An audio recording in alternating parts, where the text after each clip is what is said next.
শিবশম্ভু মাতা পার্বতীকে বললেন যে হে পার্বতী শোনো কি, পূজা মূলম গুরু মূর্তি ধ্যান মূল গুরু পদম মন্ত্র মূলম গুরু বাক্য মোক্ষ মূলম গুরু কৃপা গুরু কৃপা হি কেবলম। সেখানে বলা হচ্ছে পূজা মূলম গুরু মূর্তি। আমাদের আপন আপন শ্রী গুরুদেব রয়েছে পূজার মূল। আমরা দেখবেন যে কোনো পূজা হোক না কেন পূজার প্রারম্ভে আগে গুরু পূজা করেনি। তো সেজন্য ভগবান শিব ভোলা মহেশ্বর বললেন পূজা মূলম গুরু মূর্তি, আর ধ্যান মূলম গুরু পদম গুরুদেবের শ্রী চরণ, আর মন্ত্র মূলম গুরু বাক্য মন্ত্রের মধ্য দিয়ে আমাদের কর্ণকুহরে গুরুদেব যে মন্ত্র দিয়েছে সেটি হচ্ছে জগতের শ্রেষ্ঠ মন্ত্র। আর মুখ্য মূলম যদি মুক্তি প্রাপ্ত হয় মুখ্য মূলম গুরু কৃপা, গুরু কৃপা ব্যতি রেখে জীবের কখনো কল্যাণ না হয়েছিল, না হবে, না বর্তমানও হয়েছে। সুতরাং একমাত্র গুরু কৃপার বলে আমাদের অনাদি আদি জন্ম মৃত্যু চক্রে এই জীবন থেকে আমরা বেরিয়ে যেতে পারি। যতক্ষণ না গুরু কৃপা হয়েছে ততক্ষণ পর্যন্ত স্বয়ং ভগবান এসে ওই জীবের কল্যাণ সাধিত করে না। জয় জয় রাধা মাধব প্রীতি আনন্দে হরি হরি বল।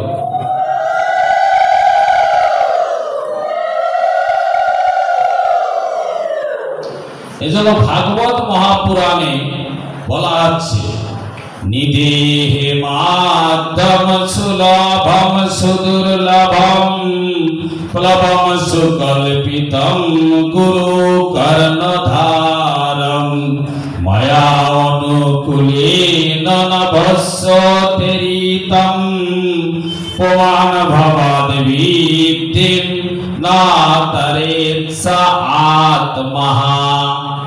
ভাগবত মহাপুরাণের 11তম স্কন্ধে বলা হলো নিদেহে মাধ্যম সুলভ সুদুর্লভম প্লবম সুকল্পিতম গুরু কর্ণধারম। প্লবম শব্দের অর্থ হচ্ছে নৌকা। এই যে দেহটা, এই দেহটা হচ্ছে নৌকা স্বরূপ, আর এই জগৎ হচ্ছে নদী স্বরূপ। আর গুরুকে যদি ওই নৌকার মাঝে কর্ণধার হিসাবে বসিয়ে নেওয়া যায় তাহলে পরে এই মৃত্যুর সংসার থেকে জীব সেই অনাদি আদি গোবিন্দের ধাম প্রাপ্ত করতে পারে। জয় জয় রাধা মাধব প্রীতি আনন্দে হয়ে গেল।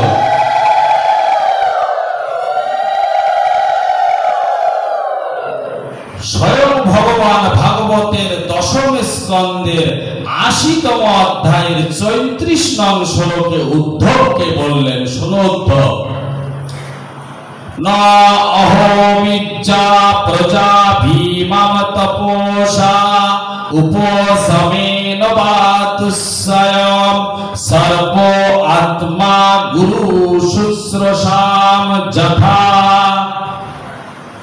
ভগবান ভাগবত মহাপুরাণের 10ম স্কন্ধের 80তম অধ্যায়ে শ্লোক সংখ্যা 34। বক্তা হচ্ছেন শ্রীকৃষ্ণ, শ্রোতা হচ্ছেন ব্রাহ্মণ সুদামা, তার গুরুকুলের বন্ধু সুদামা। তো সুদামাকে বলতেছে শোনো সুদামা, ন অহম ইজ্জা। ইজ্জা শব্দের অর্থ হচ্ছে পূজা। এই জগতে সুদামা যত রকমের পূজা রয়েছে, অহম ইজ্জা প্রজা ভীমাম তপোষা উপশমেন বাতুস্বয়ম সর্ব আত্মা গুরু শুশ্রূষাম যথা। ভগবান বললেন যে সুদামা যত রকমের পূজা রয়েছে যত রকমের তপস্যা রয়েছে, এত কিছু করলে আমি ভগবান সর্ব আত্মা যতটা না সন্তুষ্ট হই, কেউ যদি নিষ্কপটে তার শ্রী গুরুদেবের ভক্ত বেশে সেবা শুশ্রূষা করে, আমি ভগবান তার সে অধিক অধিক কৃপ লাভ করি, তার সে অধিক অধিক সন্তুষ্ট হই। জয় জয় শ্রী গুরুপতি আনন্দে হরি হরি বল। সুতরাং আমাদের গুরু সেবা করা প্রয়োজন। ভাগবত মহাপুরাণে আবার বলা হচ্ছে, আচার্য মাম বিজানিয়াত নমন্নতে করহি চিত নমার্ত বুদ্ধ সুয়তে সর্বদেবময় গুরু। আচার্য মাম বিজানিয়াত নমন্নতে করহি চিত, যে শোনো, আচার্যকে গুরুদেবকে সাধারণ নমার্ত বুদ্ধ সুয়তে, সাধারণ জগতের মানুষ বলে চিন্তা করো না। এরকম চিন্তা করো না যে আমার গুরুও খায় আমিও খাই, আরে গুরুদেবেরও সহধর্মী রয়েছে, আমারও রয়েছে। নমর্ত বুদ্ধ সুয়তে, এই মর্তলোকের জ্ঞান শ্রী গুরুদেবকে করো না। আচার্য মাম বিজানিয়াত মন্নতে করহি চিত নমর্ত বুদ্ধ সুয়তে, আচার্যকে কখনো মর্তলোকের জ্ঞান করো না। যস্য সাক্ষাৎ ভগবতী জ্ঞান দীপ প্রদে গুরু মর্ত সত্যি শ্রুতম তস্য সর্বম কুঞ্জর শৌচবাদ। ভাগবত মহাপুরাণের সপ্তম স্কন্ধে দেবর্ষি নারদ যুধিষ্ঠিরকে উপদেশ দেওয়ার সময় এই কথা বললেন। বলছে যস্য সাক্ষাৎ ভগবতী, যে যিনি তোমার আচার্য হবে তাকে ভগবানের ভিন্ন জ্ঞানে করিও না। কেননা গুরুদেবেই তোমার সাক্ষাৎ ভগবান, এই জ্ঞান করো। দেখবেন বৈষ্ণবরা, আপনারা রয়েছেন বৈষ্ণবগণ, গুরু বন্দনায় বলে যে কৃষ্ণ রুষ্ট হইলে পরে শ্রী গুরুদেব রাখিতে পারে, আর গুরুদেব রুষ্ট হইলে কৃষ্ণ রাখিবে নারে। বেদের মন্ত্রে বলা হলো, যস্য দেবে পরা ভক্তি যথা দেবে তথা গুরু তস্যৈতে কথিত হিয়ার্তে প্রকাশন্তে মহাত্মনা প্রকাশন্তে মহাত্মনা। দুইবার বলেছে, শ্বেতাশ্বতর উপনিষদের মন্ত্র, যস্য দেবে পরা ভক্তি যথা দেবে তথা গুরু তস্য দেবে। যদি ভগবানকে কেউ 100% ভালোবাসে, ভগবানকে যদি কেউ 100% ভাগ ভক্তি করে, আর গুরুদেবকে যদি 999 ভাগ প্রণাম ভক্তি করে, তাহলেও হবে না। যস্য দেবে পরা ভক্তি যথা দেবে তথা গুরু, যে যেরকম ভক্তি তুমি ভগবানকে করতেছে, একই তুল্য ভক্তি শ্রী গুরুদেবকে করো। যেরকম ভক্তি গুরুদেবকে করতেছে, একই ভক্তি তুমি তোমার আরাধ্য গোবিন্দ, তোমার ইষ্ট দেবতাকে একই ভক্তি করো। যস্য দেবে পরা ভক্তি যথা দেবে তথা গুরু তস্যৈত হিয়ার্তে প্রকাশন্তে মহাত্মনা। সেই আচার্য গুরুকে বরণ করো।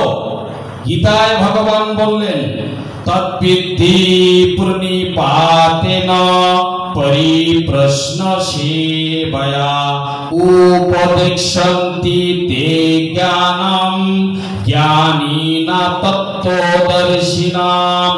শ্রীমদ্ ভগবত গীতার ৪র্থ অধ্যায়ে ৩৪ নং শ্লোক জ্ঞান যোগে বলা হয় যে তদ্বিদ্ধি প্রণিপাতেন পরিপ্রশ্ন সেবয়া। তুমি সেই মহাত্মা সেই গুরুদেবের কাছে সেবার মধ্যে উত্তম বিষয়ে জিজ্ঞাসা করো, তাহলে পরে সেই মহাত্মা সেই গুরুদেব তোমাকে উত্তম বিষয়ের তত্ত্ব প্রদান করবে। আমাদের এই মনোভাব অনেক সময় আসে না। হ্যাঁ, গুরুদেব এসেছে, দেখি তো গুরুর বুদ্ধি আমার বুদ্ধি, এরকম হয় না? অনেক সময় হয় যে নিজের গুরু বাদ অন্যের গুরু তো একজনই। তো তদুপরি আমরা যে গুরুদেবের কাছে যেনারা যেভাবে দীক্ষা গ্রহণ করতেছি, আমাদের আরাধ্য দেব তার শ্রীচরণেই একমাত্র আমাদের চিন্তন হবে। তো তদ্বিদ্ধি প্রণিপাতেন পরিপ্রশ্ন সেবায়া, তাহলে গুরুর কাছে যাও কিভাবে? বলে সেবার মনোভাব নিয়ে যাও, তাকে সন্তুষ্ট করো, তাকে ভক্তি করো, প্রণাম করো। সেই প্রণাম ভক্তির মধ্য দিয়ে তিনাকে উত্তম বিষয়ে জিজ্ঞাসা করো। আমাদের জিজ্ঞাসা তো এরকম হয়ে যায়, গুরুদেব আমার ব্যবসায় লাভ হচ্ছে না, হ্যাঁ, ছেলেটার চাকরি হচ্ছে না, এই জাগতিক বিষয় নিয়ে আমরা পড়ে থাকি। একই কথা ভগবান মনুসংহিতায়ও বললেন, যথা খন খন নেত্রেণ নরপার্যধিগচ্ছতি তথা গুরুগতং বিদ্যা গুরু শুশ্রূষাধীর গচ্ছতি। তো ভগবান মনু একটি উপমা দিচ্ছে যে যথা খন খন নেত্রেণ, যে মানুষ যখন কোন কুয়া খনন করে তাহলে কি করতে হয়? একটা জমি নির্ধারিত করতে হয়। যথা খন খন নেত্রেণ নরপার্যধি গচ্ছতি তথা গুরুগতং বিদ্যা গুরু শুশ্রূষাধি গচ্ছতি। যে খনন করতে করতে যেমন একটা সময় কাদা জল পাওয়া যায়, আবার খনন করতে করতে যেমন জীব স্বচ্ছ জল প্রাপ্ত করে, ঠিক তেমনি গুরুগত বিদ্যা পেতে গেলে গুরুদেবের সেবা শুশ্রূষা, গুরুদেবের আদেশ নির্দেশ ঠিক ঠিক পালনের মধ্য দিয়ে গুরুগত বিদ্যা শিষ্য প্রাপ্ত করতে পারে। জয় জয় শ্রী গুরুপ্রীতি আনন্দে হরি হরি বল।